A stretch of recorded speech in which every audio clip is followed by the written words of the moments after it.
Gua bakal bahas perbedaan antara orang kaya itu mengelola uang dan orang miskin yang mengelola uang. Dan gua ngomong di sini itu bukan cuman sebagai orang yang baru ya di dunia keuangan, di dunia investasi, tapi gua udah malang melintang ya. Gua udah lihat banyak berbagai macam industri.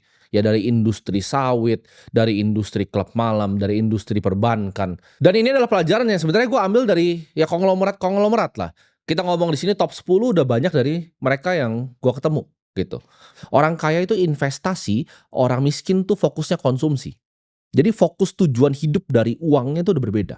Orang miskin tuh fokus ya kan dia kerja, ya kan dapat gaji, bayar cicilan, bayar tagihan. Habis itu sisanya apa? Ayo kita konsumsi. Pokoknya dia gajian ya, dia bayarin tagihan habis itu. Terus dia konsumsi habis itu. Uang itu cepat banget keluar dari orang miskin. Begitu uang datang nih, misalnya gaji 4 juta datang sep, bayar tagihan, segini segini segini segini, sisa ada 400.000 terakhir, ini pakai nonton bioskop sama pacaran sama cewek. Atau misalnya ada 200.000 terakhir, ini beli kaos sama beli sepatu satu. Orang miskin tuh selalu nganggep uang tuh sebagai hal yang harus dikeluarkan secara cepat. Jadi mereka nggak pernah ngerasain uang tuh ada di tangan mereka. Gaji itu langsung hilang, bayar-bayar sana sini, ada sisa sedikit, mereka tidak pakai untuk investasi. Tapi mereka pakai lagi untuk tadi, untuk validasi, untuk konsumsi. Mereka skeptis banget sama kata-kata yang namanya investasi. Karena orang miskin ini kan kebanyakan bodoh ya. Jadi segmen miskin ini kebanyakan gue sebut arogan, bodoh ya. Tapi banyak juga yang bodoh ini. Akibat kebodohan mereka apa? Mereka tertipu dengan investasi bodong biasanya. Contohnya seperti robot trading, ditawarin, "Oh ini ada robot nih bisa 10% sebulan." Orang miskin nih paling percaya hal-hal begitu, yang nggak kerja, yang mudah, yang gampang. Tapi kalau disuruh, "Oke, investasi ya, ini lu pelajari nih ya, cara perusahaan bekerja tuh seperti ini, laporan keuangan tuh cara bacanya seperti ini, rasio keuangan tuh seperti ini cara bacanya." Mereka, "Aduh susah, ribet, pusing," nggak mau. Tapi ini ada robot nih 10%. Mereka ke robotnya. Mereka kena tipu, uangnya hilang semua, habis itu mereka tidak pernah lagi mau yang namanya investasi. Mereka anggap semua investasi adalah penipuan. Ketika keluar Bitcoin, Bitcoin itu scam. Ketika ada properti ini pasti scam. Karena dulunya mereka pernah ketipu, karena kebodohan yang mereka punya sendiri, mereka kena iming-iming dari teman, hidupnya jadi berantakan. Orang kaya itu melihat uang tuh sebagai benih yang bisa tumbuh. Setiap rupiah yang gua hasilkan dari gua masih kecil, itu gua anggap sebagai benih yang bisa gua tumbuh untuk jadi pohon yang besar di masa depan. Gimana caranya dari uang yang sedikit ini, itu bisa ke depannya bisa jadi gunung ya, bisa jadi uang yang menghasilkan uang lagi. Bukan uang ini gua habiskan untuk beli sepatu. Orang kaya itu fokus ke pertumbuhan aset yang mereka miliki, bukan barang yang mereka miliki. Contoh ya, orang miskin nih, kita ngomong, orang miskin dapat gajian ya, ketika gajinya turun, mindset miskin ini akan ngapain? Oke, ini ada sisa segini nih dari semua tagihan gua, ini bisa nggak ya gua nyicil handphone iPhone bekas biar gue bisa gaya foto di depan kaca, atau untuk gua pamerin di rekan-rekan kantor gua ya. Dari misalnya 400.000, 500.000 sebulan yang gua sisihkan, apakah ini bisa gua pakai untuk bahkan cicil handphone bekas? Kalau orang dengan mindset kaya, ya, mereka punya pikiran yang berbeda. Oh, dari 400 sama 500.000 ini, apa yang bisa saya lakukan? Dibanding saya beli handphone, bisakah saya punya kepemilikan dari perusahaan iPhone-nya? Apple-nya bisa nggak ya saya beli sahamnya? Kenapa saya harus beli iPhone bekas? Kenapa saya nggak punya kepemilikan kecil dari Apple? Nah, itu udah fundamental pemikiran yang sangat-sangat berbeda. Orang miskin itu sangat-sangat konsumtif, orang kaya itu tahan sama yang namanya godaan. Mereka bisa menunda yang namanya kesenangan. Ingat, bangun aset dulu, gaya hidup itu nanti, ya ketika sudah punya cukup. Kenapa gue bilang orang kaya itu fokus membangun aset? Dari kecil ya kan, gue waktu itu lihat Warren Buffett, dia mendapatkan dividen dari Coca-Cola itu lebih besar dibanding semua direksinya yang bekerja seumur hidup. Di situ gue tahu, oh, gue bermimpi di situ. Bagaimana ya kalau suatu saat Timothy yang waktu itu masih kecil, masih SMP, dia punya 0,1, waktu itu impian gue cuma 0,1 dari bank yang paling besar di negara ini. Wah, kayaknya nikmat banget tuh dihitung-hitung kan 0,1. Oh ini harus berapa puluh juta lembar ya punya sahamnya. Oh dividen dari segini kalau misalnya 2% atau 3% aja bisa membuahkan segini. Itu mimpi gue dari gue kecil. Gue nggak pernah mimpi mau pamer ke orang, mau pamerin ini, pamerin itu, enggak. Mimpi gue pengen punya 0,1 dari perusahaan yang besar. Orang miskin itu pakai uang sebagai pelarian, gue sebutnya, dalam tekanan hidup. Jadi ketika hidup dia dianggap stres, dianggap sulit, uang itu dijadikan pelarian. Oh boleh dong saya self reward, oh boleh dong saya belanjain diri ke saya sendiri, saya pengen deh belanja sepatu yang saya pengen deh belanja tas yang saya pengen deh belanja baju yang saya udah impi-impikan buat saya pamerin di temen lu yang sebenarnya nggak peduli dan malamnya mereka semua udah lupa sama tas baru lu itu. Nggak ada yang peduli. Pembelian orang miskin itu semuanya ya, menurut gue pribadi itu hanya efek dari pencarian validasi sosial. Mereka gengsi nggak punya mobil. Kalau gue di posisi yang lagi merintis, gue naik Gojek, naik Grab setiap hari nggak masalah. Gue tidak punya gengsi. Zaman gue masih jadi wedding organizer, gue keliling-keliling jadi agen properti. Gue naik ojek biasa-biasa aja gitu. Kalau perlu ke Jakarta, naik Transjakarta nggak masalah. Gengsi di mana? Uang gue ratusan juta waktu itu naik Transjakarta. Ya. Ketika gue punya uang, income gue ngomong, bukan aset, income. Gue punya pendapatan 100 juta rupiah di usia yang sangat muda. Spending gue itu mungkin lebih kecil dari kalian yang UMR. Itu bukti seberapa kalian banyak gayanya. Karena dari sekian 100 juta yang gue bikin nih, 97 juta, 98 juta kalau bisa, itu gue pakai, gue tanam gitu. Di investasi, baik itu kepemilikan perusahaan, ya kan, baik itu juga Bitcoin. Gue cari aset yang langka gitu. Kalau sekarang kan udah lebih banyak ya aset-aset gue. Self reward untuk gue pribadi itu adalah ya tadi konsep bayar diri lu sendiri. Ketika lu punya gaji 4 juta, bisa berhasil sisihin 400.000 atau sejuta. Sejuta ini lo harus pakai nih. Untuk apa nih sejuta ini? Jangan sembarangan lu pakai cuma untuk belanja hal-hal yang nggak penting. Jangan dipakai bahkan untuk cuman cicilan untuk lo pamer punya handphone bagus. Self reward gue apa? Self reward gue tadi, gue punya kepemilikan dari perusahaan. Gue punya aset yang langka dan diinginkan banyak orang. Itu self reward gue. Sampai detik ini. Kan kalian mungkin pikir, oh tapi kan lu punya banyak barang-barang mewah. Betul. Orang kaya yang gue perhatikan ya, itu konsumtif pakai hasil dari investasinya. Jadi bibitnya dia tanam, jadi pohonnya rindang, buahnya diambil dia makan. Maksudnya apa? Orang kaya nih, punya saham 100 miliar di perusahaan TBK. Dividennya 3%. Dia mendapatkan 3 miliar misalnya per tahunnya. 1 miliar itu dia pakai untuk beli Alphard mobilnya. Nah itu orang kaya. Orang miskin ya, duitnya 2 miliar, 1 miliar itu dipakai untuk beli Alphard. Nah itu orang miskin. Atau dia asetnya cuma 2 miliar, dia nyicil Alphard. Itu orang miskin pasti.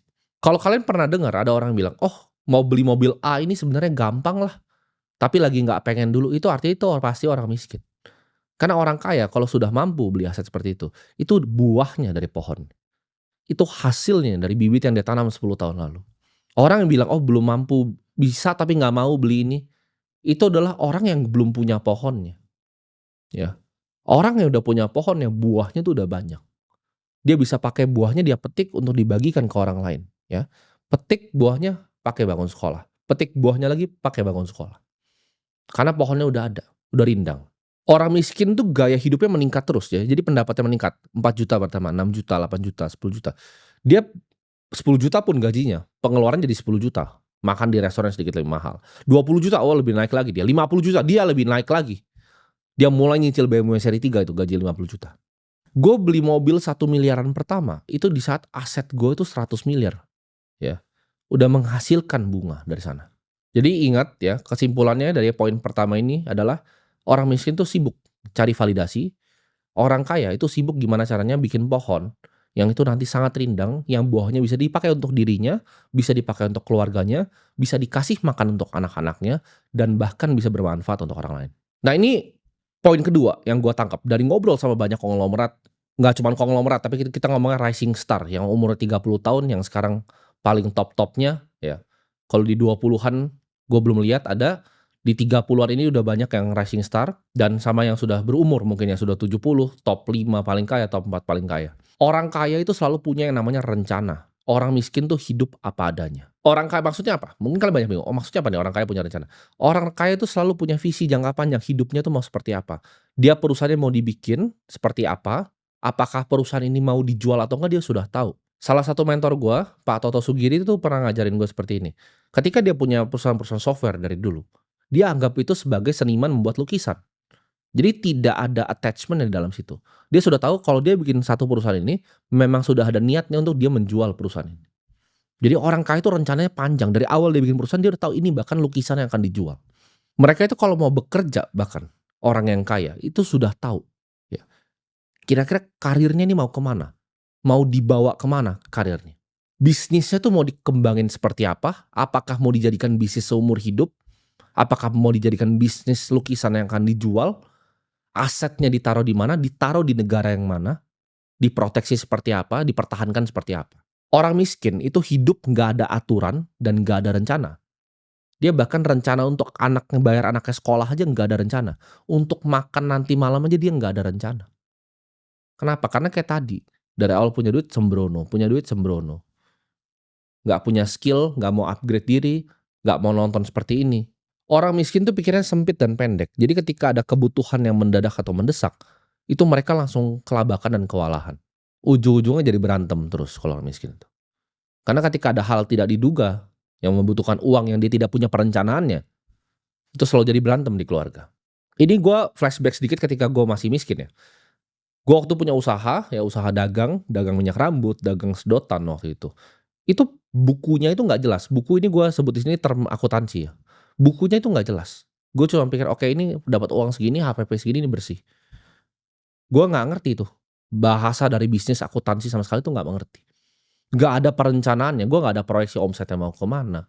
Gue nggak ngerti apa itu working capital. Cara ngitung inventory yang benar itu seperti apa, nggak ngerti apa-apa gue. Alhasil apa? Bisnisnya bangkrut. Kalian tuh mungkin ada yang berbisnis ini selama 20 tahun ya. Kalau kalian tuh tidak mengerti yang namanya akuntansi, mungkin bisnis kalian tuh nggak pernah untung selama ini. Profit yang salah dipakai belanja, akhirnya bisnis tergerus, makanya bisnis banyak banget yang bangkrut. Orang kaya itu selalu punya tujuan dari jangka pendek nih, menengah, sama panjang.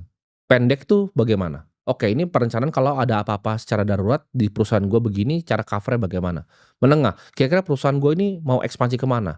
Kalau mau ekspansi ke sini, apakah bijak? Di lini bisnis yang kita punya ini, kalau kita ekspansi ke lini bisnis yang lain, apakah ini masih dalam koridor yang sama? Tujuan jangka panjang. Oke, kalau ini harta yang kita memiliki nih, 30 sampai 50 tahun, gimana cara kita bikin ini bertahan 100 tahun? Kalau orang miskin, gue ngomong gitu ya, mungkin udah ada yang bakal komen ya, "Wah, masa sih lu akan hidup sampai 100 tahun?" Itu bukan masalah gue hidup atau enggak. Itu namanya perencanaan. Karena orang bijak itu membuat perencanaannya sampai buat anak-anaknya nanti. Jadi kalau orang miskin tuh nggak akan pikir, "Oh, ngapain sih mikir jauh-jauh, kayak lu tahu hidup aja." Bukan itu poinnya. Itu exactly kenapa Anda masih miskin. Orang miskin ketika dapat gaji, ya dia nggak punya perencanaan, dia langsung pikir, "Oke, ini gue pakai untuk kesenangan apa nih hari ini?" Ya. Ketika orang misalnya bekerja ya kan, oh ini orang miskin dan orang bodoh nih, ya miskin nih campur bodoh. Dia punya gaji 20 juta. Oke, setelah dia bayar cicil-cicilannya ya kan, "Oh ini ngapain nih?" Dia WA ke grup teman-temannya berlima. "Oke kita mau main LC," gitu kan. Uangnya habis di sana. Dia nggak ada pikiran untuk anaknya sekolah masa depannya, uang pendidikan anaknya, enggak. Jadi konsep yang harus ditanam sama orang miskin adalah ketika masih punya uang sedikit, punyalah perencanaan yang benar gitu. Dari setiap 4 juta yang kamu dapatkan, minimal 400 ribu itu kamu tabung, ya. 800 ribu lebih baik, 1 juta lebih baik pasti. Jangan dipakai untuk aneh-aneh, jangan dipakai hanya untuk kesenangan semalam, jangan dipakai hanya untuk kesenangan sesaat. Orang miskin tuh kebanyakan pasrah, gue sebutnya, pasrah sama nasib. "Ah dia mah orang kaya pasti jahat, ah dia mah orang kaya begini. Saya ini miskin karena papa saya miskin ada hutang." Mereka itu alasannya segudang, ya. Gue itu datang dari minus, ya. Gue datang dari orang yang bayar ya, gue ditempatin di sekolah yang orang bilang menengah ke atas, dan gue harus bayar sekolah gue sendiri, gue harus bayarin kuliah cici gue harus bayarin sekolah adik gue harus bayarin kuliah adik gue. Jadi nggak ada alasannya gitu loh.